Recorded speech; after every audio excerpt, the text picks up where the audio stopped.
সিয়াম ফরজ করেছেন। কি ফরজ করেছেন? তিনি সূরাতুল বাকারার 183 নম্বর আয়াতে ইরশাদ করছেন, রাব্বুল আলামিন বলেন, ইয়া আইয়ুহাল্লাযীনা আমানু কুতিবা আলাইকুমুস সিয়ামু কামা কুতিবা আলাল্লাযীনা মিন ক্বাবলিকুম লাআল্লাকুম তাত্তাকুন। আল্লাহ বলেন, ও বিশ্বাসীরা শোনো শোনো, তোমাদের জন্য সিয়ামকে ফরজ করা হয়েছে, ঠিক যেমন ভাবে তোমাদের পূর্ববর্তী উম্মতদের উপরও সিয়ামকে ফরজ করা হয়েছিল, লাআল্লাকুম তাত্তাকুন, যাতে করে তোমরা সবাই মুত্তাকি হতে পারো। সুবহানাল্লাহ বলেন, যাতে করে তোমরা আল্লাহ সচেতন হতে পারো। তাহলে সিয়ামকে, এই পুরো রমাদান ব্যাপী সিয়াম সাধন করা, সিয়াম পালন করাকে আমাদের জন্য ফরজ করে দিয়েছে কে? রমাদানের রোজা রাখার নফল নাকি? রমাদানে সিয়াম পালন করা কি নফল? সুন্নাত? তাহলে কি ফরজ? আওয়াজ করে বলেন, রমাদানের রোজা রাখা কি ফরজ? এটা শুধু আমাদের উপরই ফরজ না, আমাদের আগে যত জাতিগোষ্ঠী এই পৃথিবীতে এসছে সবার উপরে সিয়াম পালনকে ফরজ করেছে কে? সবার উপরে আল্লাহ তাআলা সিয়াম পালনকে ফরজ করেছিলেন। তবে ধরনটা ভিন্ন ছিল, এক এক জাতিগোষ্ঠীর জন্য এক এক ধরনের ছিল। আমাদের 1 মাস সিয়াম ফরজ, পূর্ববর্তী অনেক উম্মতের উপর 1 মাস ছিল না, 3টা ফরজ ছিল। কয়টা? প্রতি মাসের 13, 14, 15 ফরজ ছিল তাদের জন্য। কারো জন্য শুধু একটা, আশুরার রোজা। কোন কোন উম্মতের জন্য 10টা। কোন কোন উম্মতের জন্য রোজা ফরজ ছিল মৌনতার রোজা, আরবিতে বলে সৌমুল ইনসাত, মানে সারাদিন খেতে পারবে, পান করতে পারবে, স্ত্রীর সাথে মেলামেশা করতে পারবে, কিন্তু কথা বলতে পারবে না। কথা বললেই তাদের রোজা ভেঙে যেত। পড়েন সুবহানাল্লাহ। কি অদ্ভুত ব্যাপার, মৌন সম্মতির রোজা। যেমনটি সাইয়্যিদাতুনা মারিয়াম আলাইহিস সালাম বলেছেন, ইন্নী নাযারতু লির-রাহমানি সাওমা ফালান উকাল্লিমাল ইয়াওমা ইনসিয়া। তিনি বলেছেন, আজকে আমি রহমানের জন্য, মানে আল্লাহর জন্য রোজা মানত করেছি, আজকে আমি কারোর সাথে কথা বলতে পারবো না। তো রোজা রাখলে কথা বলতে পারবে না কেন? কারণ ওই শরীয়তে রোজার বিধান ছিল সকাল থেকে সন্ধ্যা খেতে পারবেন, পান করতে পারবেন, কিন্তু কথা বলতে পারবেন না। কথা বললেই রোজা ভেঙে যেত। সুবহানাল্লাহ বলেন।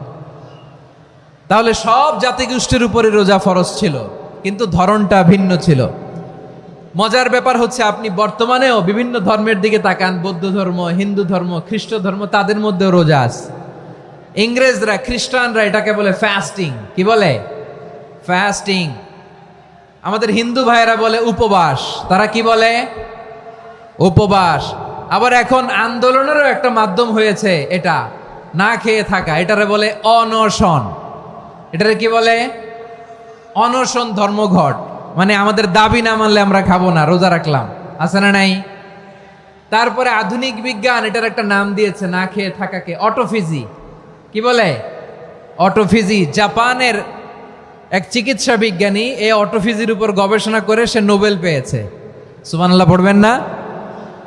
এজন্য আল্লাহ তাআলা আমাদের জন্য গোটা রমাদানে এই সিয়ামকে ফরজ করে দিয়েছেন। আওয়াজ করে বলেন আল্লাহু আকবার। রাব্বুল আলামিন বলেন, ইয়া আইয়ুহাল্লাযীনা আমানু কুতিবা আলাইকুমুস সিয়াম, সিয়ামকে তোমাদের উপরে ফরজ করা হয়েছে, কামা কুতিবা আলাল্লাযীনা মিন ক্বাবলিকুম, যেমনি তোমাদের পূর্ববর্তীদের উপর রোজা ফরজ করা হয়েছিল, লাআল্লাকুম তাত্তাকুন, যাতে করে তোমরা আল্লাহ সচেতন হতে পারো, যাতে করে তোমরা মুত্তাকি হতে পারো। লাআল্লাকুম তাত্তাকুন, যাতে করে আমরা আল্লাহ সচেতন হতে পারি, আল্লাহ কনসিয়াসনেস আমাদের মধ্যে গ্রো করে। এটা হচ্ছে রোজার prime objective, the prime objective of সিয়াম। অনেকে জিজ্ঞেস করলে অনেকে বলে রোজার মূল উদ্দেশ্য হচ্ছে না খেয়ে থাকা। না। অনেকে বলে গরিবদের কষ্ট অনুধাবন করা রোজার উদ্দেশ্য। না। রোজার উদ্দেশ্য কি, সিয়াম পালনের উদ্দেশ্য কি, এটা আল্লাহ তাআলা স্পষ্ট এই আয়াতের পেছনে বলেছেন যে লাআল্লাকুম তাত্তাকুন, যাতে করে তোমরা আল্লাহ সচেতন হতে পারো, আল্লাহ ভীতি তোমাদের মধ্যে গ্রো করে, গড কনসিয়াসনেস, আল্লাহ কনসিয়াসনেস, আল্লাহ সচেতনতা যেন বাড়ে, দ্য সেন্স অফ অ্যাকাউন্টেবিলিটি, আল্লাহর সুপ্রিম কোর্টের কাঠগড়া, এই দুনিয়াতে আমি যাই করলাম তার সবকিছু যে পাই টু পাই হিসাব দিতে হবে, এই sense to enhance the sense that whatever we do, Allah is watching me. আপনি যাই করেন কেউ দেখে না, কিন্তু দেখে কে? শুরুতেই তো জিজ্ঞেস করেছিলাম যে কেউ যেটা দেখে না সেটা দেখেন কে? কেউ যেটা শোনে না সেটা শোনেন কে? এর নাম হচ্ছে লাআল্লাকুম তাত্তাকুন, যাতে করে তোমরা আল্লাহ সচেতন হতে পারো, আল্লাহ ভীরু হতে পারো। দুনিয়ার কেউ দেখে না, কিন্তু আল্লাহ দেখে। এটাই রোজার মূল শিক্ষা। আমার প্রিয় ভাইরা, আপনি লুকিয়ে লুকিয়ে ঘরের ভেতরে অন্যায় করেছেন, পাপ করেছেন, আপনার বাবা দেখে নাই, মা দেখে নাই, স্ত্রী দেখে নাই, কিন্তু দেখেছে কে? আল্লাহর চোখ ফাঁকি দেয়া যায়? আচ্ছা, বুঝে থাকলে বলেন তো, সিসি ক্যামেরার চোখ ফাঁকি দেয়া যায় কি যায় না? পুলিশের চোখ, র্যাবের চোখ, বিমানবন্দরে কাস্টমস অফিসারের চোখ, কিন্তু আমার আল্লাহর চোখ? সবাই বলেন, আল্লাহর চোখ ফাঁকি দেয়া যায়? এই সেন্সটা নিয়ে আসা নিজের মধ্যে, আমি what ever I do Allah is watching me, যাই করি আল্লাহ দেখে। লাআল্লাকুম তাত্তাকুন। রমাদানের রোজা, ইফতারি, সিয়াম, ইবাদত সব কিছুর মধ্য দিয়ে আপনাকে খেয়াল করতে হবে যে লাআল্লাকুম তাত্তাকুন এই স্ট্যান্ডার্ড এটা অ্যাচিভ হচ্ছে কিনা আমাদের, যাতে করে তোমরা মুত্তাকি হতে পারো, আল্লাহ ভীরু হতে পারো। তাকওয়া, এটা হচ্ছে the essence of Islam. What is তাকওয়া? তাকওয়া মানে কি? তাকওয়ার সংজ্ঞা অনেকে অনেক ভাবে দিয়েছেন।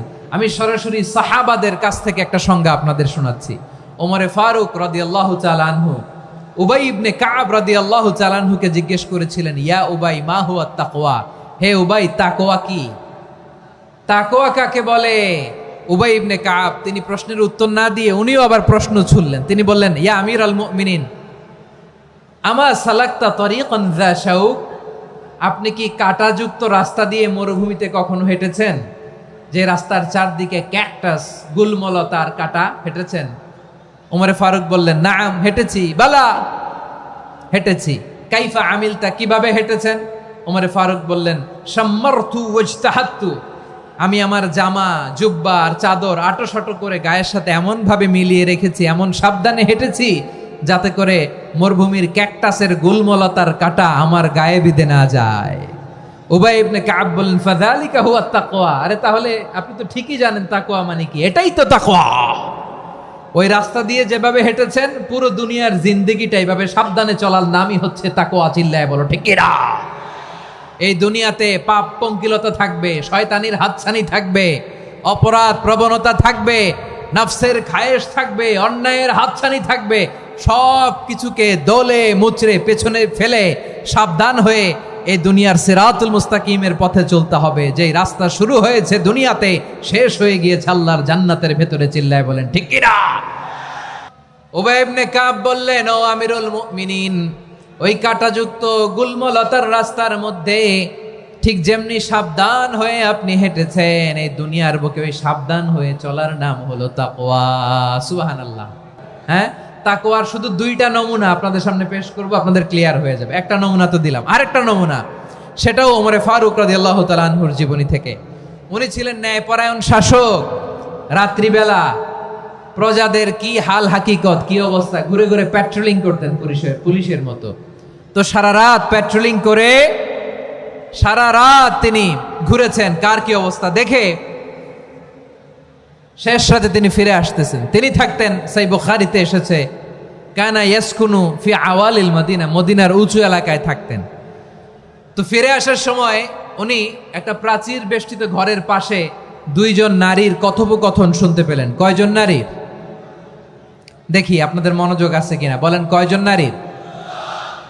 একজন বৃদ্ধা, একজন যুবতী।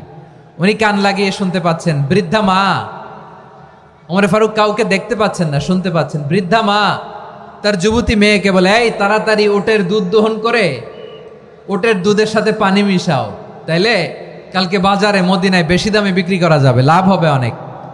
বৃদ্ধা মহিলা এটা বললেন। যুবতী মেয়ে উত্তরে বলে, মা আপনি জানেন না আমিরুল মুমিনিন খলিফাতুল মুসলিমিন ওমরে ফারুক দুধে পানি মিশানোকে দণ্ডনীয় অপরাধ বলে ঘোষণা দিয়েছে, জানেন না? এবার বৃদ্ধা মহিলা বলে, আরে পাগলি, এই ভোর রাতে আমিরুল মুমিনিন ওমরে ফারুক আসবে কোত্থেকে?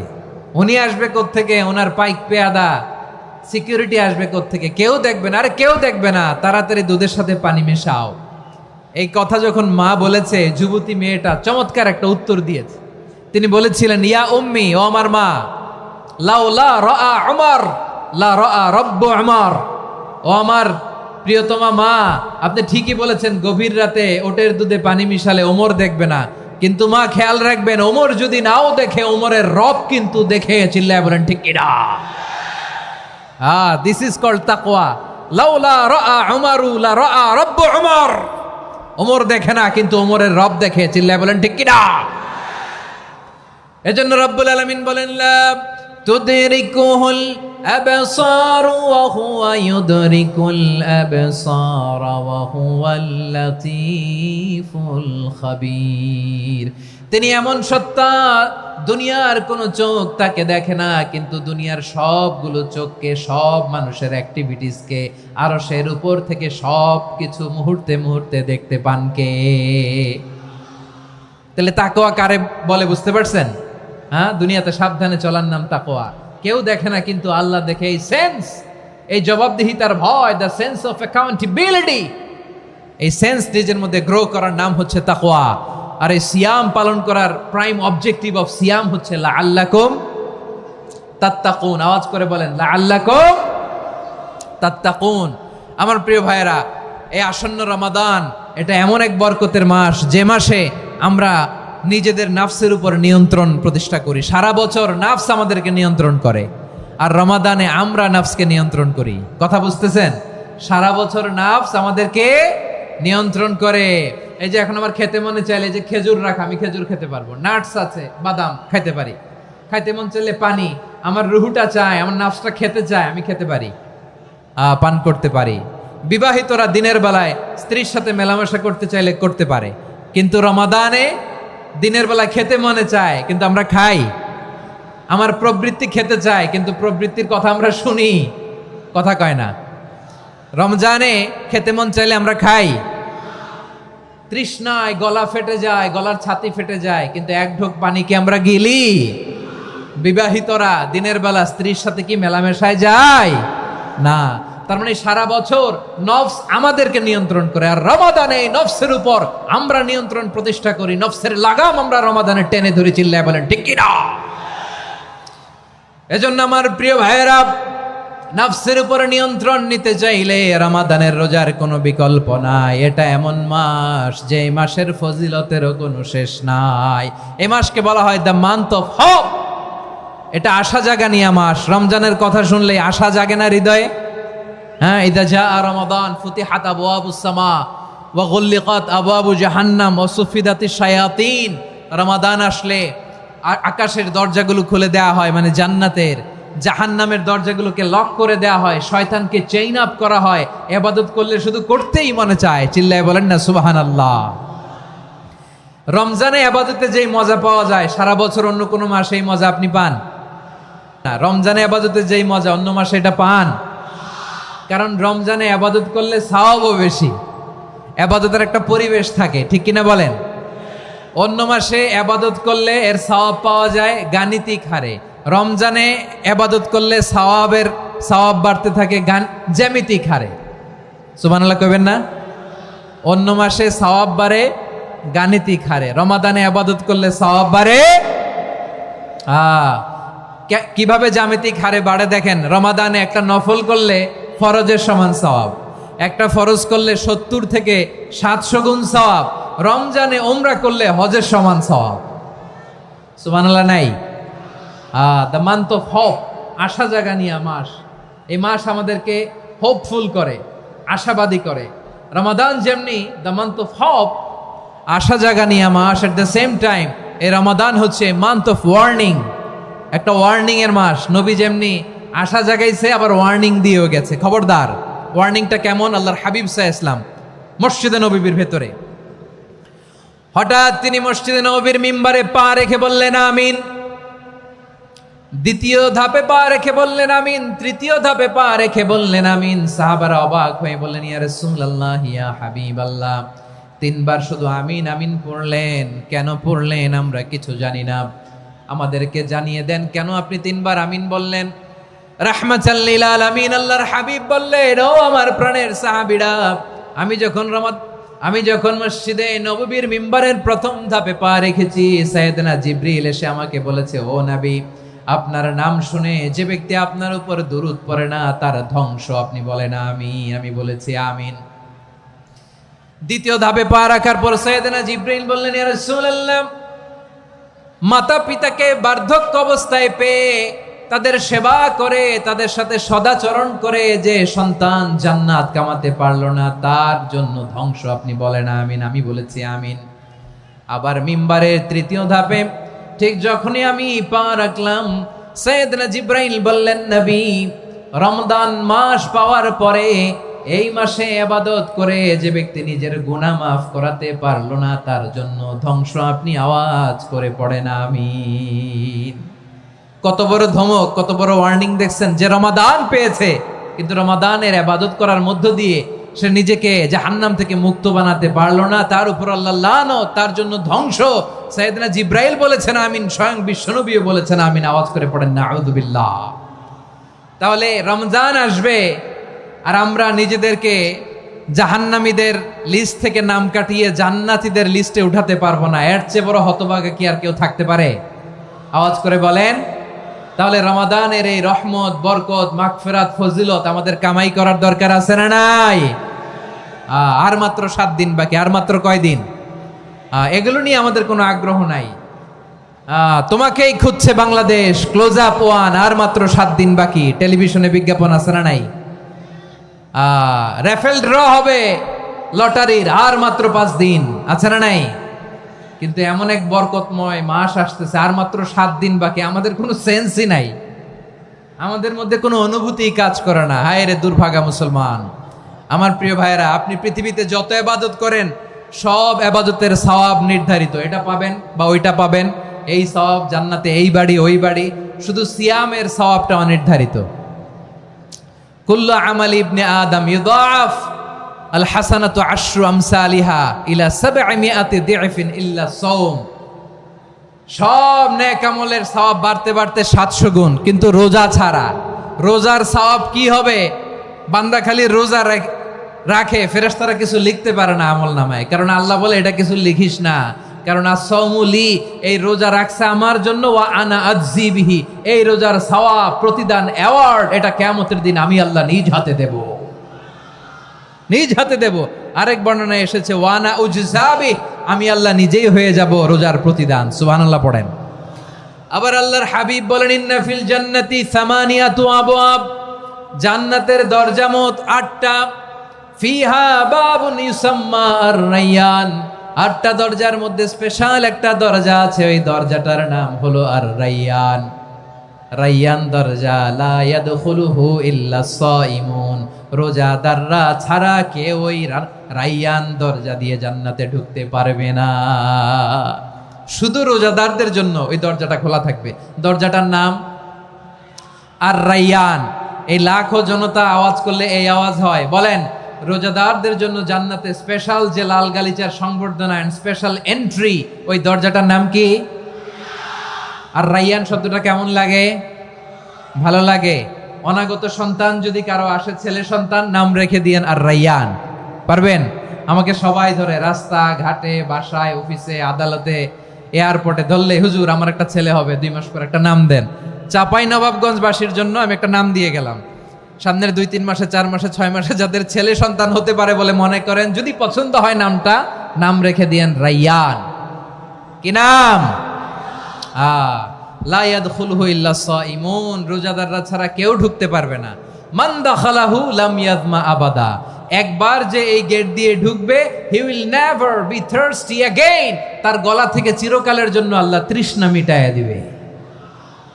আমরা এই রায়্যান দরজা দিয়ে সেদিন জান্নাতে ঢুকতে চাই কি চাই না?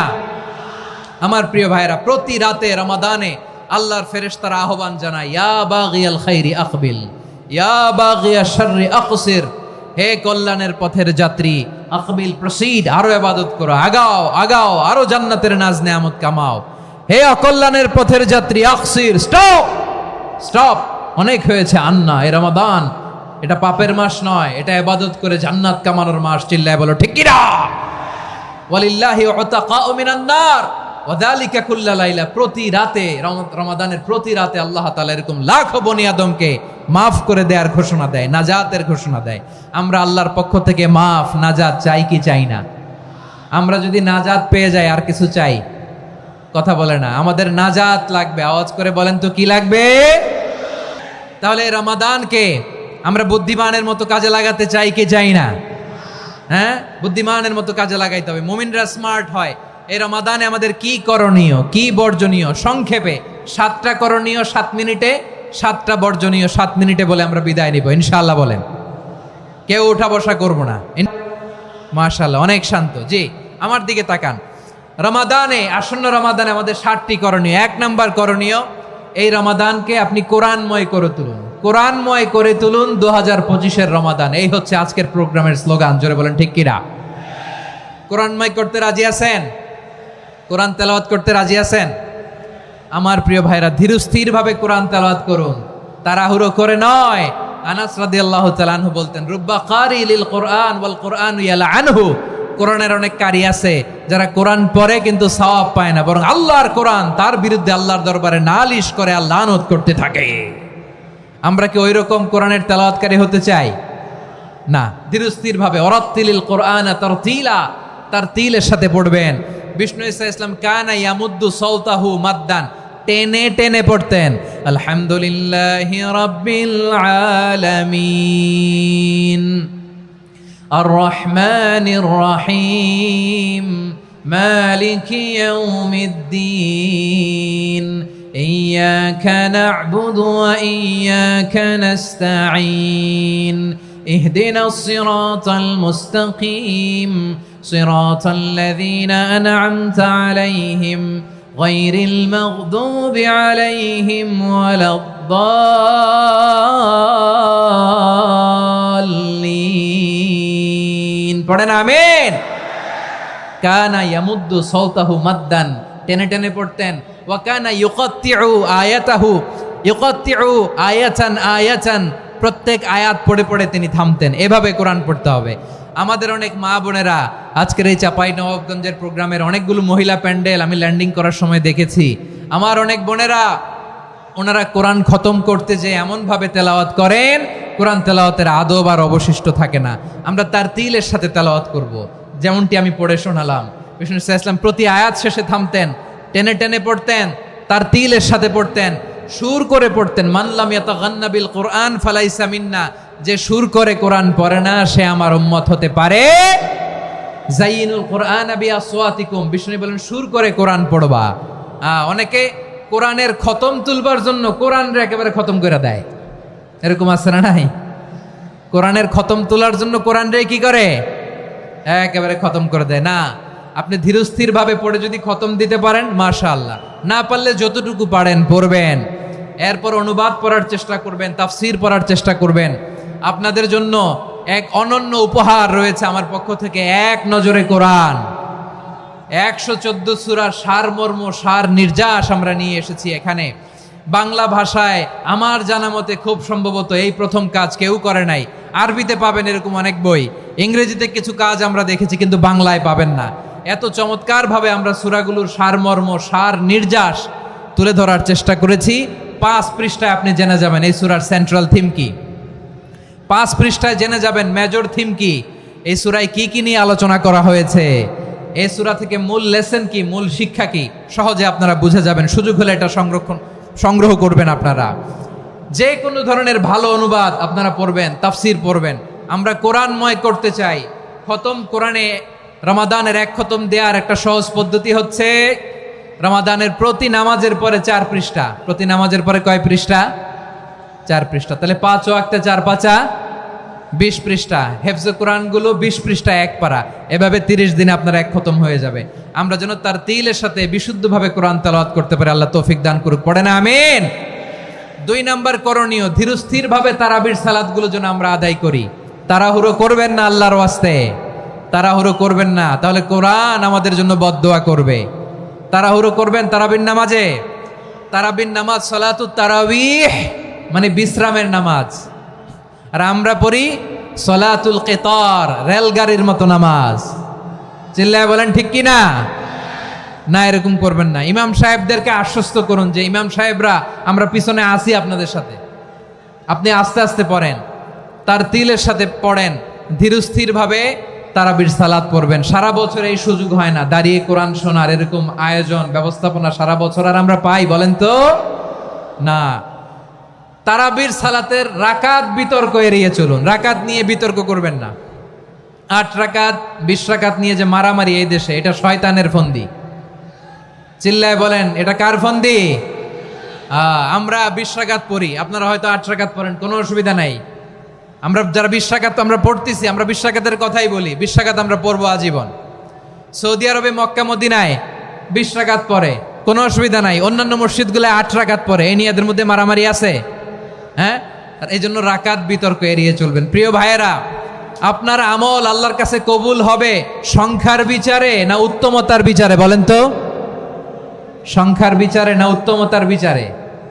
উত্তমতার বিচারে। কত চমৎকার ভাবে আপনি আল্লাহর সামনে দাঁড়াতে পারছেন এটা বিবেচ্য। রুকু সেজদাগুলো সুন্দরভাবে করবেন, রুকু থেকে সোজা হয়ে দাঁড়ানো ওয়াজিব, 2 সেজদার মাঝখানে সোজা হয়ে বসা ওয়াজিব।